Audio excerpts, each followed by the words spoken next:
Hola, ¿cómo están? Muy buenas tardes con todos. Seguimos en mi programa Directo con Consuelo que se transmite a través de CNM, ahora en un nuevo horario a las 4 de la tarde de Perú y 10 de la noche de España. Y bueno, vamos a hablar de un interesante tema, cómo saber si una persona tiene TOC, cómo detectarlo.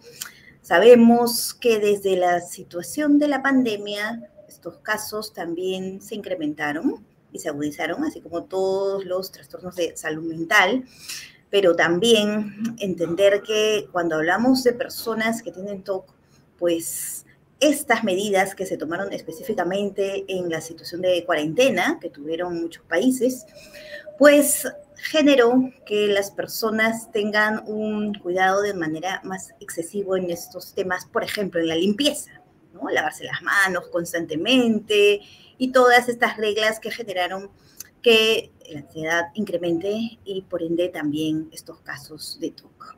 Para este tema tan importante tengo como invitado especial a David Vázquez Vázquez. Él es un gran psicoterapeuta, también especialista en programación neurolingüística, en coaching y también hipnoterapia. ¿Cómo estás, David? Bienvenido al programa. Muchísimas gracias por invitarme. Siempre es un placer acompañarte, Consuelo. Y pues aquí estamos, como siempre que me invitas, dispuestos a responder sus preguntas y a platicar un poquito sobre todo lo que tiene que ver con nuestra salud mental. Claro que sí, David, y para mí es un gusto enorme también tenerte siempre en el programa. Saludos para todos en México. No sé si estás ahorita en Estados Unidos o México, que sé que siempre estás por ambos lados. Y Ahorita bueno, en México, en Guadalajara, Jalisco. qué bueno, pues saludos a todos en México entonces. Y cuéntanos, David, ¿cómo detectarías a una persona que tiene TOC? ¿Cuáles son los primeros indicadores, estas pautas que también podrías comentarles a colegas cuando de pronto llega algún caso de algunas personas que tienen ya estos indicadores, estas características y quieren hacer un descarte de TOC? Claro. Creo que lo importante primero es como definir un poco qué sería el TOC. Creo que por sus siglas la mayoría quizás lo ha escuchado. Es un trastorno obsesivo compulsivo. Es decir, tiene dos síntomas principales que a veces se alternan, que a veces pueden estar simultáneos, ¿no? El trastorno obsesivo, o sea, el síntoma de obsesivo y el síntoma de compulsivo. ¿Qué son las obsesiones? Bueno, las obsesiones suelen ser pensamientos o imágenes o ciertos impulsos o conductas que son recurrentes e intrusivos. O sea, un pensamiento, por ejemplo, que aparece en mi cabeza y se repite y se repite y se repite, como si no pudiera quitarlo de mi mente, sería un ejemplo de un pensamiento obsesivo. Y lo compulsivo, las compulsiones, tienen que ver como las acciones o comportamientos. Entonces, por ejemplo, vamos a tropicalizarlo. Imagínate que yo digo, creo que mis manos pueden estar sucias, pueden tener bacterias. Ese sería el pensamiento. Y se manifiesta como compulsiones que voy y me las lavo. Pero como el pensamiento es obsesivo, vuelvo a pensar, es que seguro me quedaron muchas bacterias. Y entonces viene la compulsión y me quiero tallar súper bien para quitarme todas las bacterias, ¿no? Y entonces empiezo a lavarme tanto que pudiera incluso sangrarme. Pero aunque termine de lavarme, por lo obsesivo, viene otra vez el pensamiento de que seguro está contaminado, ¿no? Y este es un ejemplo, puede ser en muchas y diferentes formas. Tenemos ahí algunas interferencias de la red de conexión. Yo Bueno, te veo, pero quizás es tu recepción, ¿no? Sí.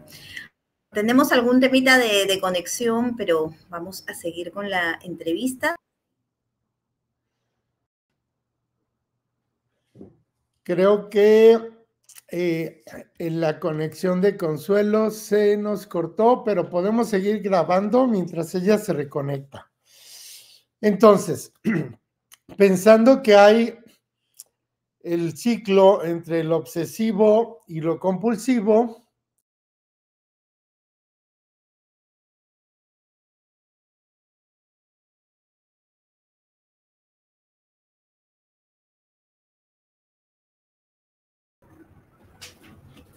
la obsesión que nos genera la ansiedad, y luego esto nos lleva a la compulsión, que es tener ciertas conductas repetitivas. La compulsión va a proporcionar un alivio temporal, pero regresa el pensamiento, ¿no? Quizás les tocó ver en algunas películas, por ejemplo, donde se manifiesta este trastorno, donde alguien tiene 8 chapas en una puerta, ¿no? Y entonces va y pone las 8 chapas a fin de asegurarse que la puerta esté bien cerrada.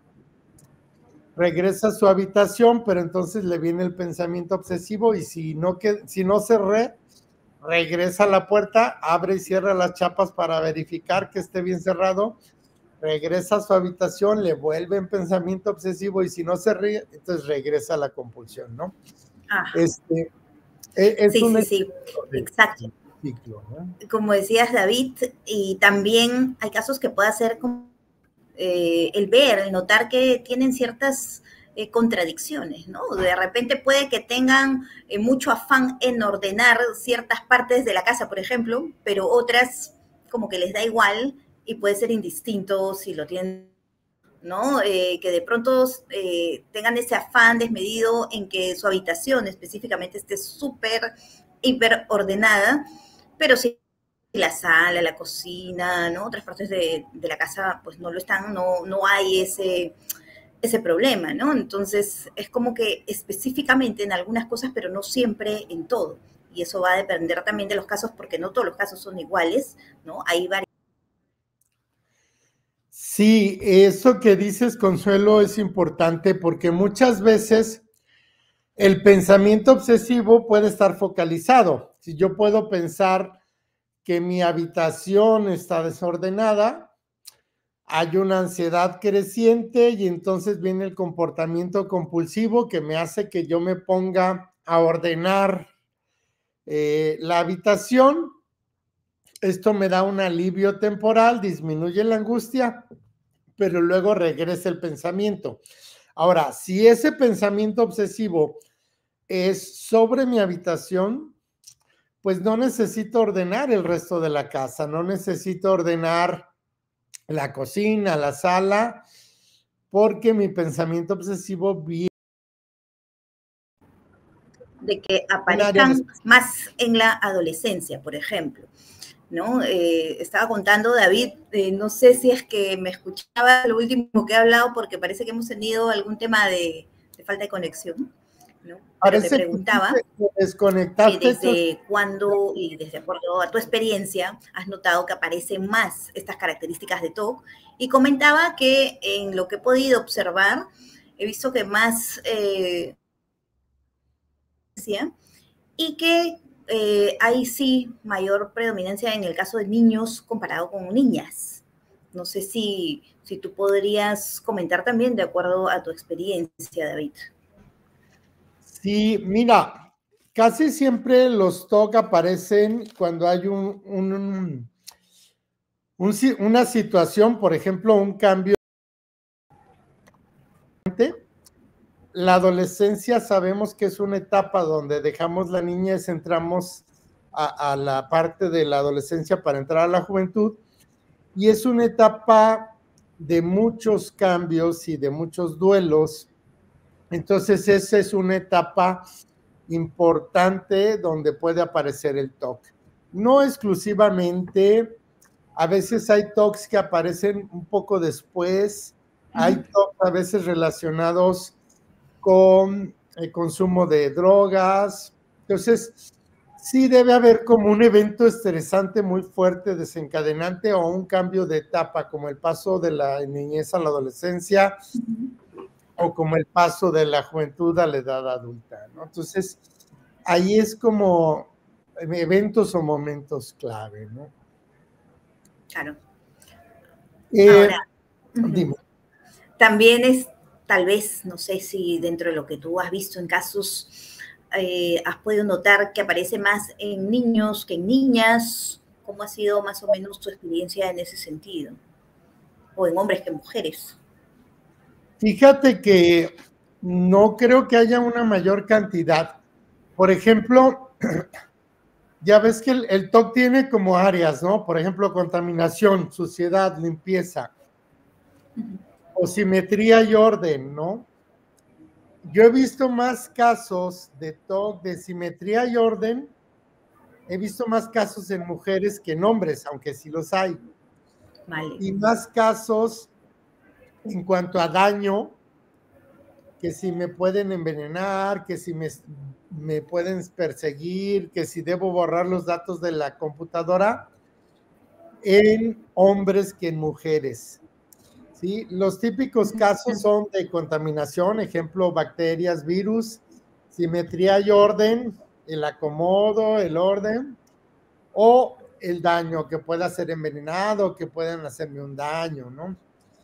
Ese tipo de ejemplos, también hay de pensamientos prohibidos, puede haber obsesión con pensamientos, no sé, por ejemplo, pensamientos de pornografía o con pensamientos como supersticiones, creencias de que me hicieron mal de ojo o de duda patológica, ¿no? Son como los 6 tipos más comunes.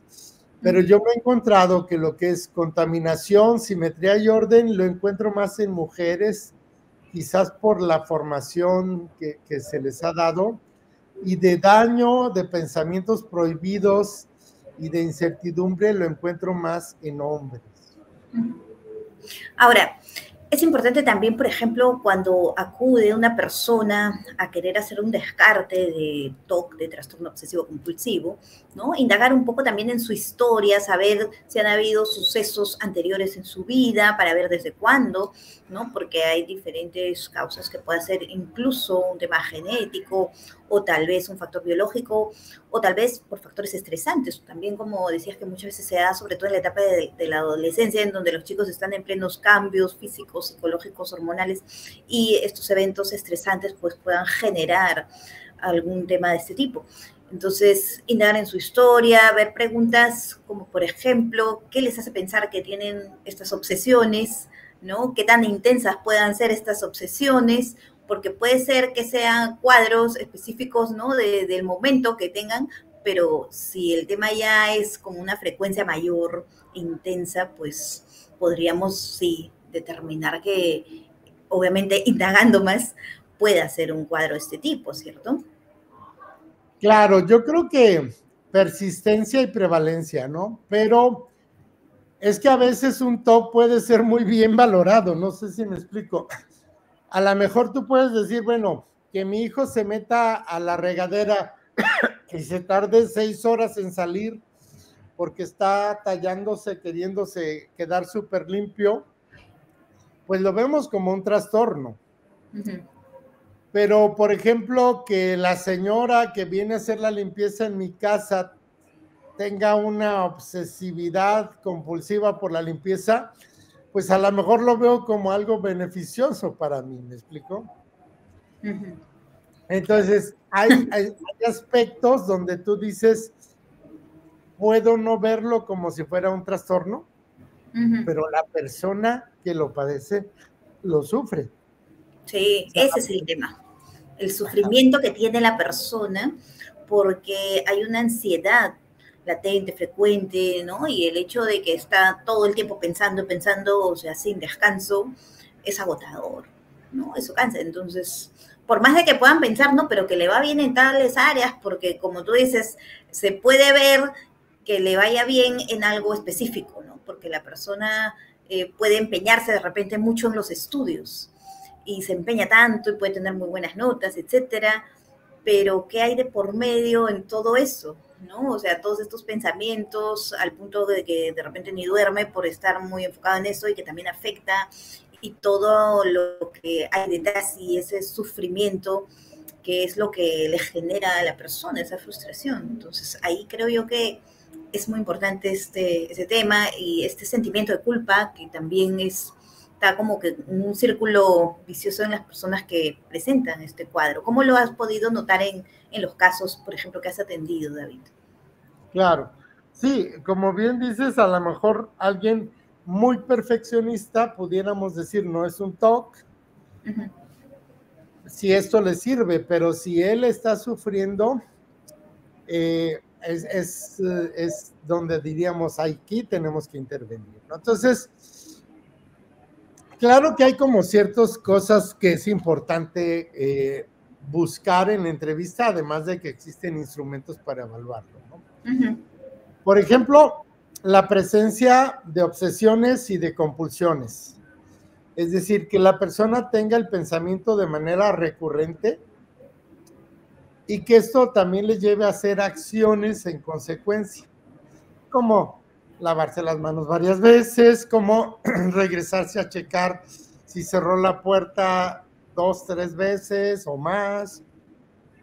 Pues la presencia de ambos, obsesiones, pensamientos obsesivos, rumiantes repetitivos, acciones repetitivas. Eh,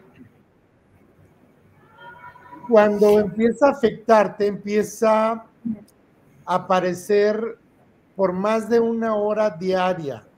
Es una de las características que el DSM-5 nos diría. A ver, en tu día a día, durante más de 1 hora, aparecen pensamientos obsesivos y tienes compulsiones.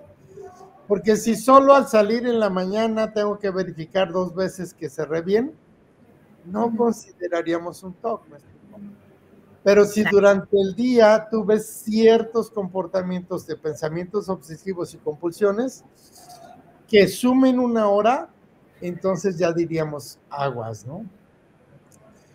Claro, ya afecta la vida de la persona, afecta su vida diaria, ¿no? Es como que el miedo que paraliza a la persona, el sentimiento de culpa, esa tristeza, ¿no? Entonces, eso definitivamente, pues, que afecta y que se da con mayor frecuencia, podríamos decir que, bueno, sí, hay que indagar más para ver qué le puede estar ocurriendo a la persona. Ahora, también es muy importante el papel que cumple la familia en todo esto, el apoyo que pueda sentir la persona de su entorno cercano, ¿no? En donde tengan en cuenta cómo se está sintiendo sobre todo, porque hay muchas películas incluso que se ven en donde ponen de pronto casos de todo como que si fuera algo chistoso, algo gracioso, ¿no? Y eso genera que algunos hasta se burlen y digan, pues, como que si fuera algo gracioso, ¿no? Pero que la persona sufre con eso, entonces no es que sea nada gracioso.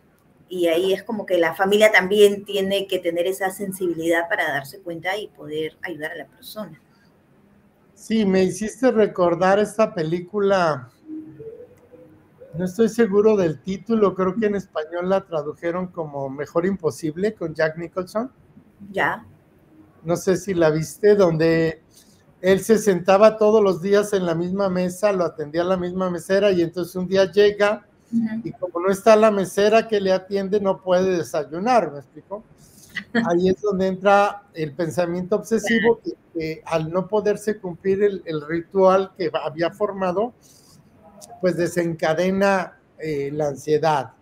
Y al caminar por la calle iba pisando sin pisar la raya, ¿no? Como los niños suelen jugar. Y en su casa igual tenía como 7 chapas y luego agarraba un jabón, se lavaba y ya que había pasado el jabón por sus manos, lo tiraba y entonces abría uno nuevo. No podía usar el mismo jabón para seguir lavándose, entonces para lavarse las manos usaba como 7 jabones. Y claro, la película se vuelve muy cómico, este tipo de rituales, pero es un desgaste tremendo para la persona, por supuesto. Claro, claro, es un desgaste, imagínate, solamente podría hacer algo si está una persona determinada, es como que difícil controlarlo todo, ¿no? O sea, imposible realmente. Entonces, pero sufre la persona, o sea, ese es el tema, que paraliza el que pueda hacer cosas básicas como, por ejemplo, alimentarse, ¿no? Y que finalmente hay personas que no lo hacen porque no se cumplen, pues, estos rituales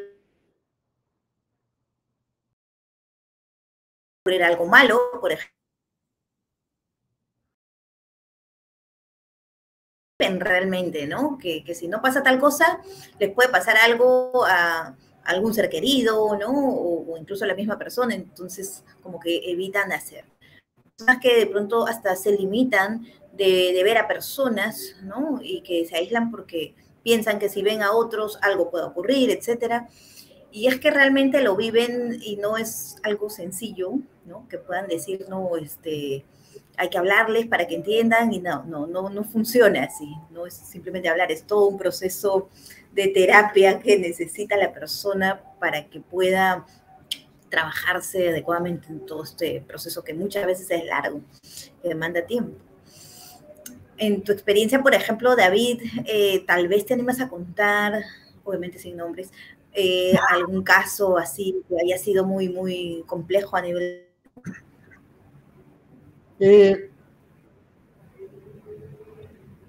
Sí, claro, recuerdo varios casos. Por ejemplo, tuve un paciente, más o menos 18 años, entró a la universidad, se fue vivía en un pueblo pequeño, se fue a vivir a la capital, y él empieza a desarrollar un pensamiento obsesivo sobre me van a envenenar. Si él, por ejemplo, iba a comer y si se había parado en un puesto de tacos, empezaba a comer y de pronto decía, pero si le echaron algo a los tacos. Yeah. O si compraba un jugo de estos de caja, como de Tetra Pak, y lo inspeccionaba que estuviera cerrado, ¿no? Y luego lo abría para empezar a beberlo y luego decía, pero si con una jeringa lo inyectaron y entonces no se ve por dónde lo inyectaron. Y entonces empezó a tener serios problemas para alimentarse porque estaba viviendo en una ciudad lejos de casa donde naturalmente pues casi todo lo que iba a comer era preparado por otras personas o comprado, ¿no? Y entonces él empezó a tener estos pensamientos al punto de que tuvo que regresar a casa, porque él tenía que ver cómo preparaban los alimentos, etcétera, etcétera, ¿no? Entonces, sí fue un caso muy, muy importante porque, bueno, aparte, pues su ansiedad sí, se empezaba a incrementar y llegaba al punto de sentir tanta ansiedad que dejaba de comer. Entonces, por supuesto, estuvimos trabajando con hipnosis clínica, estuvimos rompiendo el patrón de pensamientos obsesivos, manejando la ansiedad y bueno, afortunadamente, después de un proceso no muy largo, pudo regresar a seguir sus estudios universitarios, ¿no? Otro paciente, lo recuerdo, él tenía pensamientos de persecutorios, de me quieren asesinar o quizás me quieran secuestrar, y eran pensamientos obsesivos, y entonces ya no salía de casa, no podía ir a trabajar, él no podía usar el celular porque si me están grabando, si me están viendo, todo este tipo de Ya, pensamientos, ¿no? y las paranoicas también, algunos delirios que aparecen, ¿no? En Claro, estos porque casos. los pensamientos obsesivos muchas veces tienen que ver con si esto no sucede como debiera, algo malo va a pasar. Claro. O sea, si el cuarto no está ordenado, algo muy malo va a pasar. Y tú les puedes preguntar, bueno, pero ¿qué es eso malo que va a pasar? No lo saben, pero Y tienen ahí es como que entran pues en esa ansiedad tipo pánico, ¿no? Que los paraliza, ¿no? Que incluso los puede llevar a cometer actos violentos, porque pueden ellos en algún momento como que ya estar un poco fuera de sí por lo que puedan estar viviendo, ¿no? Ese temor, esa angustia tan fuerte. Claro, y a veces la familia quiere obligarlos, ¿no? Decirles, no, pues te lo comes, o no, si sales a la calle, o qué sé yo, obligarlos a romper su ritual, y entonces, pues la ansiedad los desborda y pueden entrar en un ataque de pánico. Sí, es así como Sí. bastante. importante, ¿no? Hay algunas investigaciones que he visto, David, en donde dicen que pueden darse algunos casos en donde cuando hablamos de personas que tienen TOC, trastorno obsesivo compulsivo, no lleguen a tener obsesiones. O sea que en ocasiones puede darse cuando solamente tengan ya las compulsiones, es decir, ya pasó esta fase de obsesiones y solamente llega al nivel de compulsiones. ¿Has visto casos de ese, por ejemplo? Ah, es que yo creo que no están desligados, porque la compulsión es como ya la respuesta de acciones, ¿no? Pero esa Claro, respuesta de el acciones viene, comportamiento, sí. ajá, el comportamiento viene de ese pensamiento. O sea, si yo pienso que hay muchos gérmenes en la mesa, entonces el comportamiento es pasarle 10 veces el trapo para que se mueran los gérmenes. Pues, pero el pensamiento obsesivo está, ¿me explico? Porque si yo no pienso que hay gérmenes en la mesa, no se va a dar la compulsión. Sería muy raro que tengas la compulsión sin que haya un pensamiento obsesivo detrás, ¿no? Por ejemplo, recuerdo el caso de un chico que estaba teniendo pensamientos sobre la sexualidad, estaba en esa etapa del desarrollo sexual, empezaba a tener masturbación y entonces él empieza a pensar como estoy sucio porque me masturbé, ¿no? Como si esto era algo pecaminoso sucio porque sus valores así se lo habían enseñado. Y entonces en su pensamiento obsesivo es yo, porque pensé esto o porque hice esto, estoy sucio. Y entonces era meterse a bañar horas y era tallarse muchas veces, o incluso él no se podía tallar la zona de los genitales o lavarse. Tenía que pedir que alguien lo lavara, porque si él se autotocaba para lavarse, él pensaba que eso también era pecaminoso, sucio, ¿no? Pero entonces Claro. digo, es Es muy que es lo raro. usual pensar eso. Exacto. El mismo nombre lo dice, trastorno obsesivo compulsivo. Digo, si no dejaría de tener la palabra obsesiva. Pero no sé por qué hay investigaciones que dicen que sí, hay algunos casos, ¿no? Que en ocasiones se presentan que ya no tengan las obsesiones, sino solamente las compulsiones. Pero bueno, en verdad que de lo que he visto, por ejemplo, sí sé que más tiene que ver obviamente con estas obsesiones, estos pensamientos, y ya las compulsiones son las conductas de estos pensamientos. A lo mejor se refieren a que, por ejemplo, si tú dices, tengo que limpiar la mesa 10 veces pasarle el trapo para que no haya gérmenes, se convierte en un ritual donde ya no estás pensando, hay gérmenes, hay Sí, gérmenes, hay gérmenes, sino es, ya terminamos de estamos comer. teniendo algunos temitas de conexión, ¿sabes? Ah, ok. No sé qué pasa. Entonces haces el ritual de pasar 10 veces el trapo para que ya, porque sabes que eso es lo necesario para que Ahora, no. saber también, David, que el TOC es irracional, totalmente irracional, ¿no? O sea que hay, de pronto podemos decir que ciertas cosas que son contradictorias, como lo que dije hace rato, ¿no? Pueden ser de repente muy limpios o muy ordenados con algunas cosas, pero en otras no, en otras pueden ser lo opuesto, ¿no? Entonces hay como que cierta, ahí podríamos ver claramente esta irracionalidad, ¿verdad? Y ahí es donde a veces la familia no comprende, porque dice, de veras, esto que me dice es ilógico.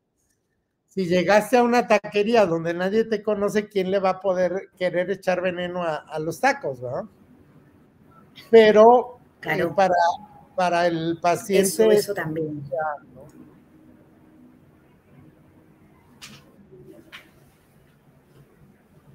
Ahora, puede que lleguen algunas personas, ¿no? Que en un inicio veamos que tengan un poco nivel de introspección, ¿no? De conciencia, y luego en el camino ya esa introspección pueda ir aumentando, ¿no? Porque sobre todo en los casos más graves podríamos decir que hay esa tendencia a una baja introspección y luego ya poco a poco pues eh, aumenta, ¿no? E incluso esta conciencia a la que se quiere llegar en el proceso terapéutico.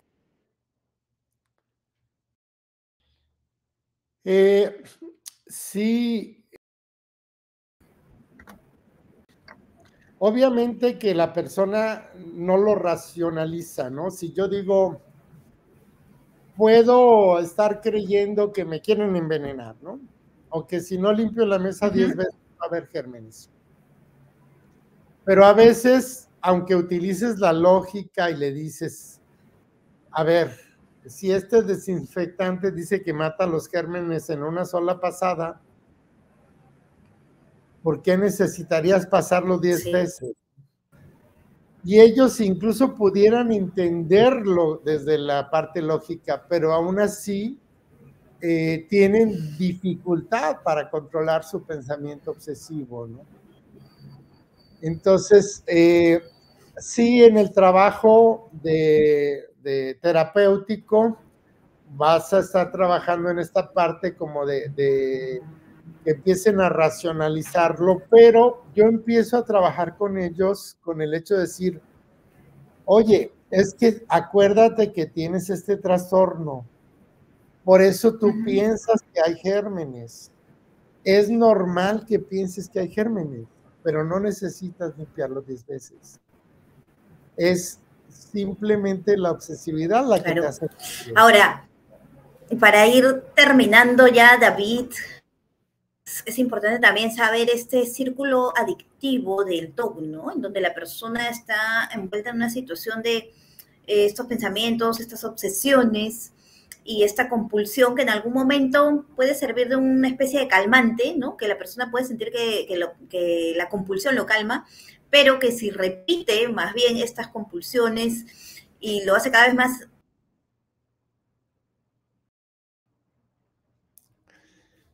Sí, La persona de pronto consume droga y es que en un inicio pueda sentir que hay un alivio, que la calma, pero a medida que pasa más, pues esto afecta más a la persona y el problema aumenta, ¿cierto? ¿Cuál sería tu último mensaje, recomendación sobre ello, David? claro. Sí, la compulsión, o sea, la conducta les da un alivio temporal, pero como la obsesión sigue, pues va a volverse a presentar, ¿no? Yo diría, si encuentras a alguien con este trastorno, definitivamente hay que atenderlo con proceso terapéutico. No hay recetas rápidas de decir se le va a pasar, ¿no? O sea, hay que hacer trabajo terapéutico. Y obviamente, como tú bien lo decías, el apoyo de la familia, comprender que no es algo que esté en control del paciente y que simplemente quieran, no sé, Claro. molestar. Hay una técnica muy funcional también para esto, que es la de exposición de rayos, ¿no? Dentro de todo lo que es el aspecto cognitivo, que es bastante importante. ¿Algo final que quisieras resaltar, David, para ya terminar el programa, que se nos va la hora realmente? Algo que usa mucho la terapia cognitivo-conductual es la terapia de exposición, donde gradualmente los vas acercando a que ellos se Claro. demuestren que no hay esa posibilidad de afectación o daño, que si no le di 10 veces la vuelta a la manzana, el mundo se va a acabar, ¿no? Esa necesidad de control. Y entonces la terapia de exposición también es muy buena para ir desensibilizándolo. Exacto, ¿no? Es ya enfrentarse, digamos, a ese miedo, a ese temor, que puede ser muy duro, pero que es importante que se vaya haciendo en este proceso terapéutico. Muchísimas gracias, David, por tu gran aporte en el programa el día de hoy y saber todos que es muy importante cuando una persona tiene TOC. Un abrazo muy grande, David. Muchos saludos hasta México. Gracias, un abrazo y un gusto acompañarte. Cuídate. Hemos tenido hoy día un tema de conexión, pues